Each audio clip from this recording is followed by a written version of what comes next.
proses pembelajaran dilakukan sesuai dengan RPS dan kurikulum yang sudah ditetapkan. Baik pemberian materi maupun praktikum dilaksanakan secara tatap muka, sehingga capaian pembelajaran yang diharapkan dapat terwujud.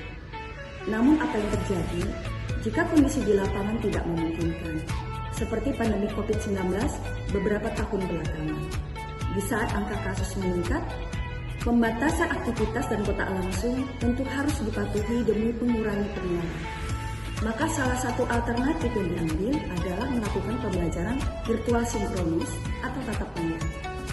Agar pembelajaran tidak merasa monoton, saya beserta tim teaching membuat video peragaan alat kelas yang direkam kemudian diputar di ruang Zoom.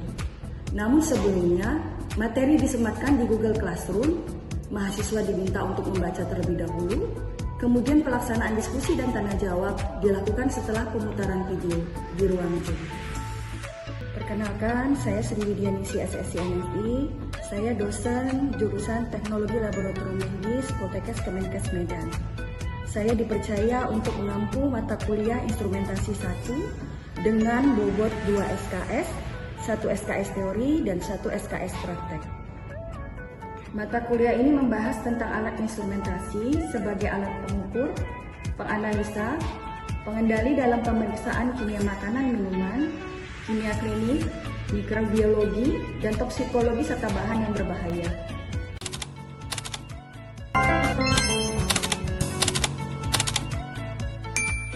Mahasiswa mampu mengenal dan menyebutkan fungsi alat-alat kelas.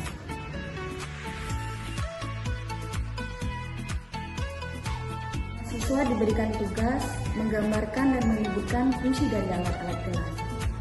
Kami memberikan nilai tambahan bagi mahasiswa yang aktif dalam diskusi.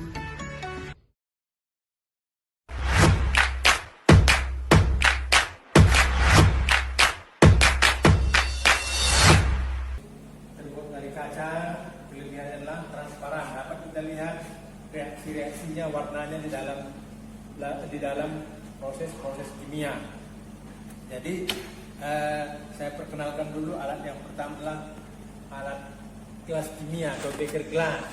Ini mempunyai bermacam-macam volume. Adalah corong, ya, corong untuk memasukkan larutan ke dalam botol atau ruang-ruang sempit, ya, terbuat dari kaca, mempunyai lingkaran-lingkaran yang berbeda sesuai dengan kebutuhannya, ya. Adalah namanya adalah gelas ukur, ya. Gelas ukur adalah untuk mengukur, ya, ukurannya ini juga ada yang 250, ada yang 100, ada yang 25, ya, terbuat dari kaca. Ini adalah labu ukur, ya, labu ukur, ya, yang 100, ada yang 25, ada yang 1 liter, ada yang 500. Labu ukur ini, ya, mempunyai garis tanda. Inilah volumenya, ya, volumenya dari sini kalau kita masukkan larutan sampai 25 ml, ya, 25 ml, ya, di atasnya mempunyai kaca asa untuk menutup supaya jangan keluar larutannya. Jadi ada asanya di sini, ya. Jadi inilah batasnya, batas untuk 25 ml garis merahnya ini, ya. Meniskusnya meniskus bawah sesuai dengan kuliah kita di instrumen alat-alat gelas. Coba nanti diperhatikan, ya, meniskus larutan tidak berwarna adalah meniskus bawah, larutan berwarna meniskus atas. Kenapa? Karena garisnya ini kalau larutan berwarna tidak tampak.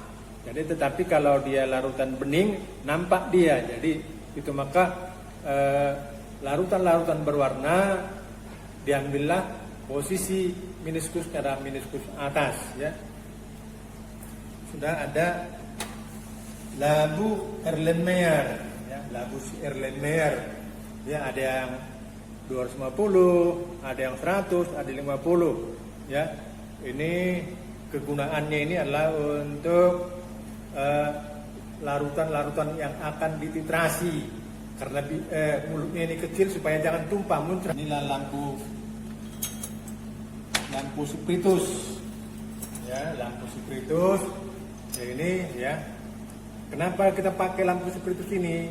Lah, lampunya ini tidak, kalau kita bakar suatu alat, ya misalnya ini, dia tidak hitam, tidak berjelaga karena alkoholnya itu atau alkoholnya itu terbakar seluruhnya, tidak ada jelaganya, tidak hitam. Jadi kalau kita bakar kaca ini tetap bening, ya tidak ada berwarna, tidak ada jelaga.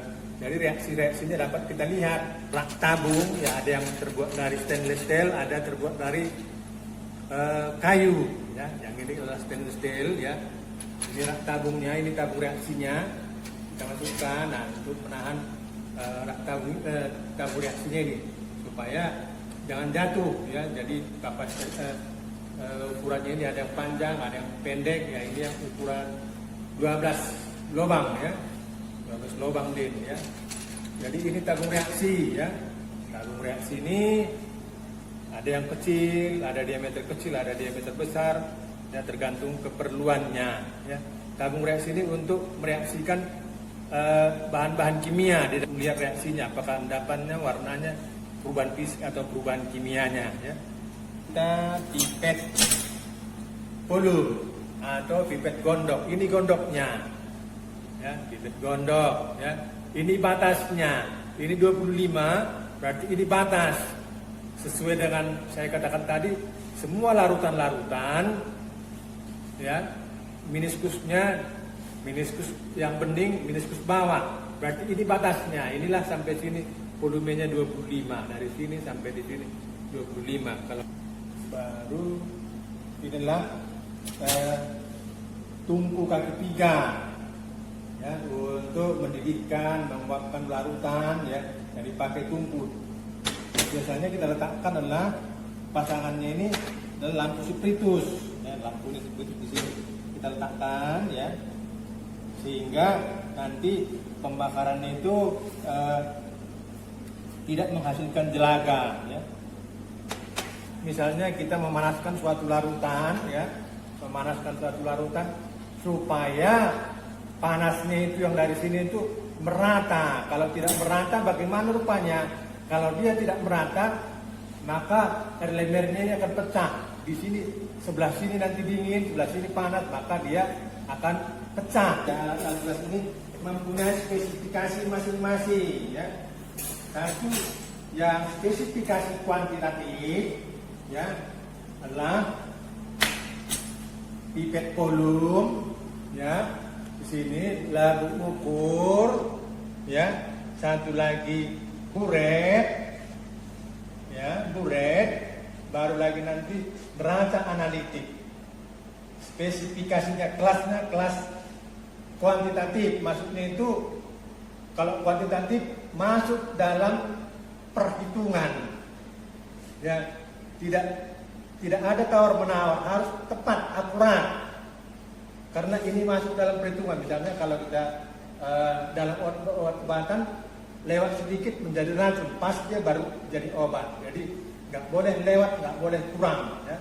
Jadi maka di sini masuk spesifikasi kuantitatif, masuk dalam perhitungan. Lain kalau misalnya beker gelas, ya, lewat sedikit, kurang sedikit, tidak ada masalah karena tidak masuk dalam perhitungan, ya. Misalnya kalau air tambahkan sedikit pun tidak masalah, kurang sedikit tidak masalah karena hanya dia untuk melarutkan. Jadi yang spesifikasi kualitatif, ya, yang berkelas kualitatif yang tidak mempengaruhi hasil adalah misalnya pipet skala, gelas ukur, beker gelas, ya, ya, beker gelas, baru labu Erlenmeyer. Kita lihat di sini skalanya 100, 80, 60. Jadi sangat jauh sekali apanya, skalanya. Berbeda dengan skala apa tadi? Pipet volume hanya satu skala, satu garis, tidak ada tawar menawar. Itu maka disebut dia sebagai alat yang berspesifikasi kuantitatif, ya, masuk dalam perhitungan, ya. Jadi kalau masuk dalam perhitungan berarti tidak boleh kurang, tidak boleh lebih, ya. Nah, ini adalah Mungkin bisa dikasih tahu mana yang ngisap, mana yang nurunkan, Pak, bagian ininya, Ya, tuh ada. cabangnya.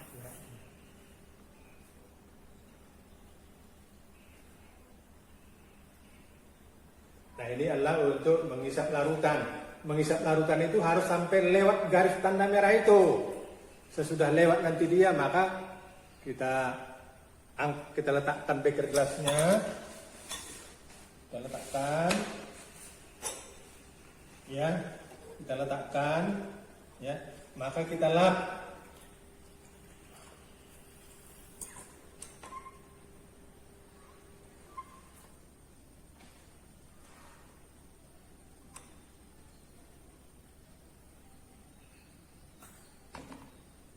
Apa tujuannya kita lap ini?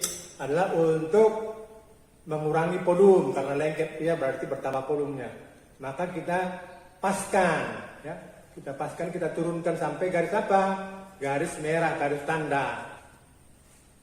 Nah, inilah kita sebut nanti adalah garis meniskus.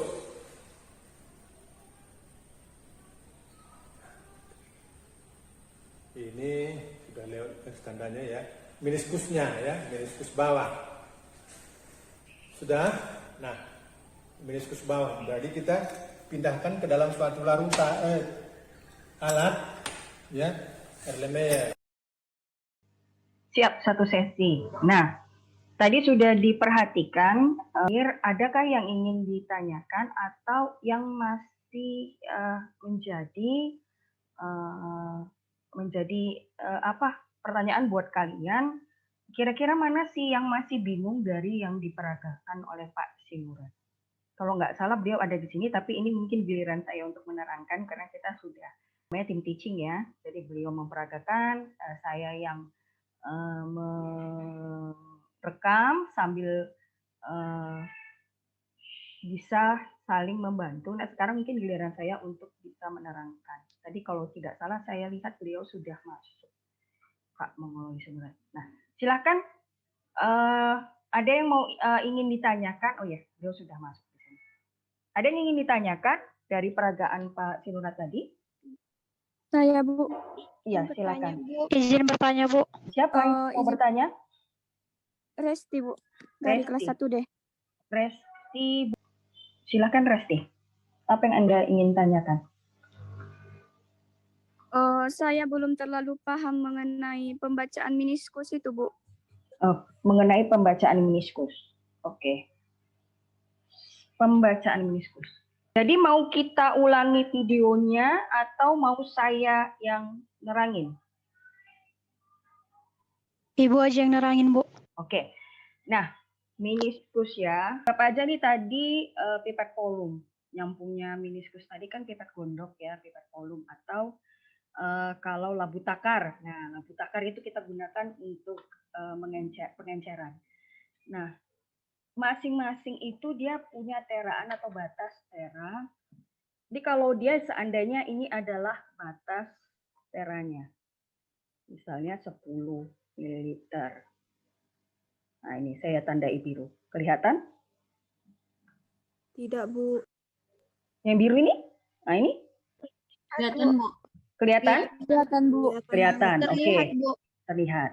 Oke. Kelihatan. Nah, ini tanda ini. Nah, jadi kalau dia larutannya bening, maka nanti dia akan membentuk cekung. Nah, cekung ke arah bawah. Cekung ke arah bawah. Arah bawah dari tanda batas ini pas di tanda batas. Kelihatan? Kelihatan, Bu. Kelihatan, Bu. Oke. Jadi saya ulangi lagi ya. Anggaplah ini batasnya. Nih, batas. Dah. Ini batas yang warna biru yang saya buat. Dah. Jadi kalau dia meniskus bawah, dia tepat nanti di teraan itu, di tanda batas itu, dia ke arah bawah. Nah, tanda cekung, cekungan. Nah, seperti itu, cekungannya. Itu meniskus bawah. Tapi cekungannya, legoan atau cekungannya itu pas di tanda teranya itu, atau tanda batasnya. Nah, itulah yang disebut meniskus bawah. Oke. Nah, sekarang kalau Anda mau tahu meniskus atas, nah saya ganti aja ininya. Saya garisi warna hitamnya. Ya. Oke. Kelihatan? Nah, Terlihat, Bu. Nah, ini tadi kalau dia meniskus bawah, dia harus pas di tempat situ. Meniskus bawahnya di tanda tera. Nah, kalau meniskus atas, cembung. Nah, kalau meniskus bawah cekung, tanda larutannya itu cekung, tapi pas di tera, kalau dia meniskus atas, dia cembung. Cembungan. Nah, cembung. Tahu cembung kan? Kalau kayak lensa itu cembung. Nah, saya buat. Nah, cembung seperti itu. Ke arah bawah. Nah, itu meniskus atas.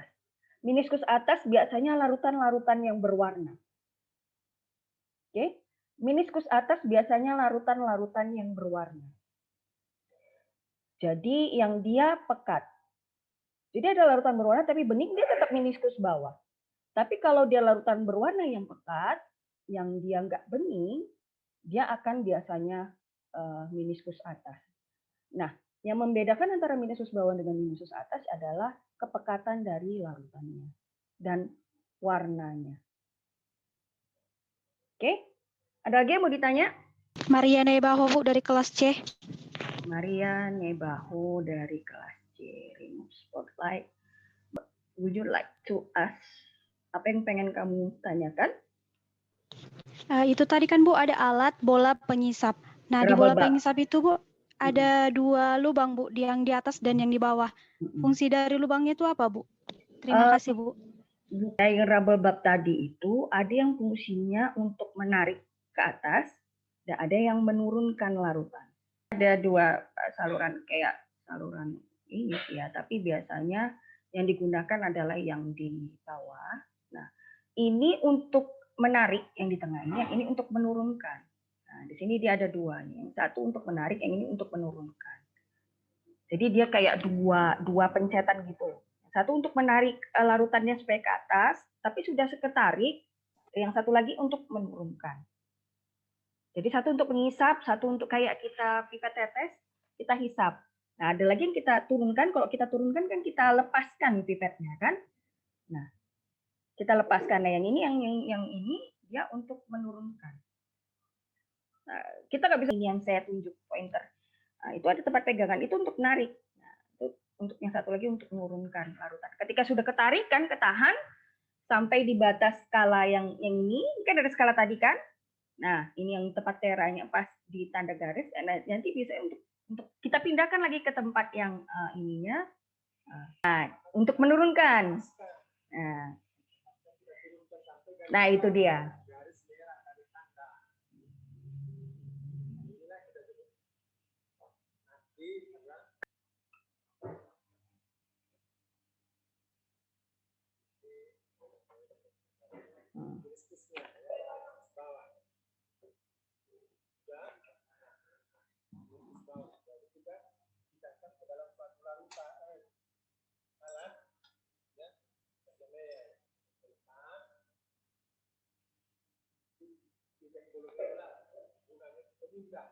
Oke, ada yang lain? Lanjutkan. Ada, yang Bu. Ya, siapa yang mau bertanya? Ya, Bu. Ananda? Anda, iya, Bu. Ya, silakan. Bu, kan tadi saya dengar ada namanya alat kaca asbes. Kan itu untuk meratakan oh iya, kawat lah. kata ya. Kasa atau kawat asbes. Kawat asbes. Jadi kan, Bu, kan itu untuk memanaskan api biar rata, biar Elmeyer-nya tidak pecah kan, Bu. Jadi, Bu, kalau misalnya kita itu nggak punya alat itu, jadi, Bu, ada nggak sih, Bu, alat selain itu yang bisa juga buat kalau api itu juga ratain panasnya biar nggak terjadi sesuatu, Bu, gitu. Nggak terjadi ya sesuatu kayak nggak diinginkan pecah. Yang pasti, iya. Gitu. Yang pasti kalau kita nggak punya kasa asbes tadi, kita pakai tripod tadi. segitiga kan ada yang kaki segitiga tadi, besi, nah tripod. Nah, itu kan tripod ini tadi dia akan menjaga untuk dia biasanya kenapa bisa panas karena bisa pecah karena pemanasannya tidak merata. Atau lampu spiritusnya itu langsung menyentuh dari oke, anggaplah ini elemer. Kemudian oke.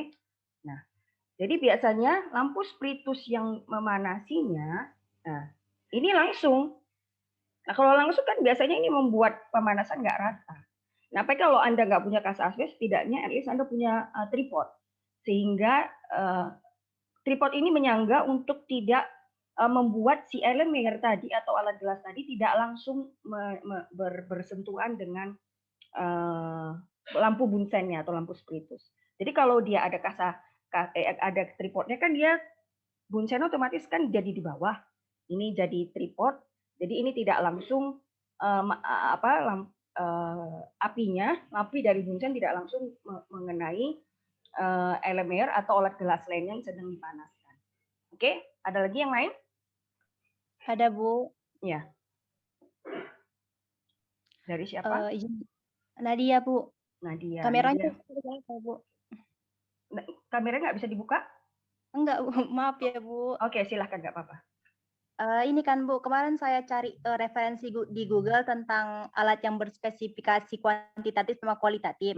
Nah, saya nemu tuh Bu, beker gelas sama gelas ukur itu yang berspesifikasi kuantitatif. Tapi yang dijelaskan Pak Nurat itu, kalau itu yang spesifikasi kualitatif Bu. Jadi gimana ya Bu? Terima kasih Bu. Oke. Kalau beker gelas, nah biasanya di alat itu kalian ada skala. Nah, anggap aja ini gelas ukur. Gelas ukur kan ada skala-skala seperti ini kan. Jadi bayangkanlah imagine yang kamu kan tadi bertanya beker gelas sama gelas ukur. Jadi kamu bayangkan bahwa ini adalah gelas ukur berukuran 5 mili.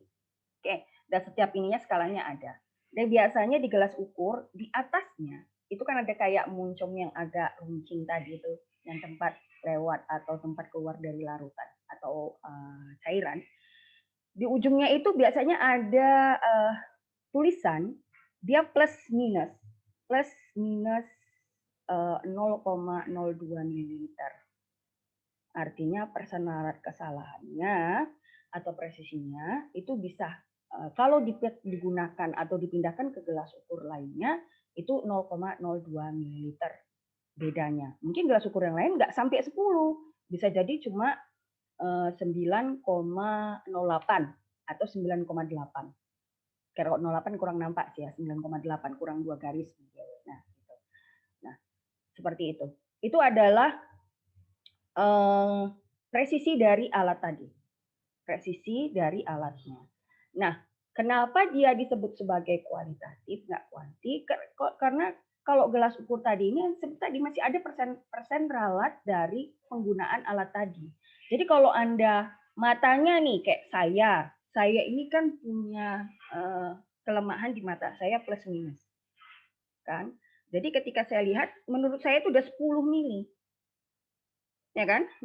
Rupanya yang lain lagi bilang ini belum 10 mili. Tegak badan. Saya nggak kayak gitu sih waktu titrasi karena kan belum pernah titrasi ya. Belum pernah melakukan titrasi ya, sayang sekali. Nah, yang satu lagi belum mengatakan oh enggak belum 10 mili. Nah, itu adalah ketepatan mata tadi untuk membaca atau tegak lurus atau ada masalah di matanya. Nah, kalau di gelas ukur tadi dia nggak bisa kita gunakan sebagai alat kuantitatif. Makanya kalau kita mau mengukur misalnya larutan yang mau dititrasi 10 mili, kita nggak menggunakan gelas ukur, tapi kita menggunakan pipet gondok. Kenapa? Pipet gondok tuh pasti sudah 10 mili, dia nggak punya skala-skala lagi, nggak ada batas toleransi 10 mili. Jadi ketika Anda tarik, Anda hanya melihat teren tadi dan hanya melihat meniskus bawahnya atau meniskus atas. Dia nggak punya tawaran. Itu kenapa presisinya jauh lebih tinggi pipet gondok dibanding pipet lainnya atau gelas ukur ketika Anda mau memindahkan larutan. Misalnya untuk titrasi sih yang paling sering sekali menjadi permasalahan. Sama seperti beker gelas, seperti yang terangkan Pak Cimura tadi. Beker gelas lagi jauh sekali skalanya kan, gitu.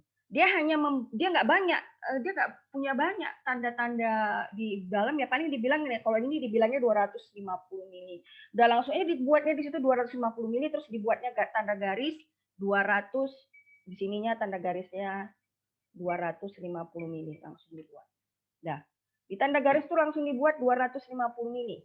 Nah, 250 mili. Sementara kalau ini dipindahkan, kita gunakanlah gelas ukur, bisa jadi itu nggak sampai 250 mili tepat, bisa jadi cuma 248 mili atau 49 mili. Kenapa? Karena tadi itu luas permukaannya lebih luas, kemudian sehingga membuat lebih mudah menguap, atau kemudian mata kita yang kurang awas dalam melihat. Makanya gelas ukur, beker gelas itu sebenarnya tidak kategori dari penggunaan kuantitatif, tapi melainkan kualitatif. Jadi nggak pernah sih, ayo kamu mau titrasi gunakan gelas ukur, pindahin. Nggak pernah ada instruksi seperti itu. Oke? Baik, ada lagi yang mau ditanya? Saya, Bu. Saya Wirdatul Umi Syagian dari kelas 1D, Bu. Iya, oke, Wirda. Apa yang mau Anda tanyakan? Gini, Bu. Misalnya kan kita melakukan suatu pengukuran cairan. Katakanlah cairannya itu aqueous, menggunakan gelas ukur. Terus cara kita itu, Bu, posisi kita dalam membacanya itu kayak mana ya, Bu? Terima kasih. Di gelas ukur, ya kan? Di gelas ukur ini ada skala-skalanya kan? Saya lupa meletakkan spidol, di mana saya letakkan spidol. Kalau seperti ini saya jadi di depan saya ini, nanti kalau ini jadi lama, nggak apa-apa ya. Kalau pakai ini aja nampak. Oke. Nih skalanya misalnya. Anda mau mengukur tadi berapa, Wirda? Halo Wirda, tadi Anda mau mengukur berapa mili? Bu, macet, Bu. Iya, Anda tadi nggak ada, Bu. Tadi aku bilang, Bu. Oh, nggak ada. Oke. Anggap aja gelas ukur 10 mili, Anda mau mengukur 8 mili di gelas ukur. Nah, iya, Bu. Kemudian Anda ambil, atau Anda bisa pakai beker gelas kalau mau cepat gitu. Tapi caranya sih biasanya ambil di beker gelas, letakkan di skalanya. Ketika mau mendekati skala, kalau kebiasaannya sih pakai pipet tetes supaya ini anggap pipet tetesnya, ini pipet tetes, oke, supaya dia lebih teliti. Nah, caranya Anda letakkan di atas meja, oke, jangan Anda pegang gini, terus Anda taruh di mata Anda, tidak, dia harus di bidang datar. Oke, gelas ukurnya harus di bidang datar, harus Anda cari bidang datar seperti meja, Anda letakkan di atasnya, kemudian Anda menunduk setara dengan gelas ukur tadi, matanya. Kalau memang ada yang lebih besar, misalnya kayak rak atau lemari, letakkan di rak atau di lemari tadi yang pasti harus bidang datar dan mata Anda bisa melihatnya tegak lurus. Jadi pastikan bahwa mata Anda, nah seperti ini nih, kan tegak lurus mata saya kan? Ketika saya tarik kan nggak kelihatan mata saya kan? Nah ini adalah garis tegak lurusnya ke arah, nah jadi harus dia pastikan skala yang tadi yang digaris tegak lurus ke arah mata Anda. Sehingga tidak sedikit sekali terjadi kemungkinan kesalahan. Oke,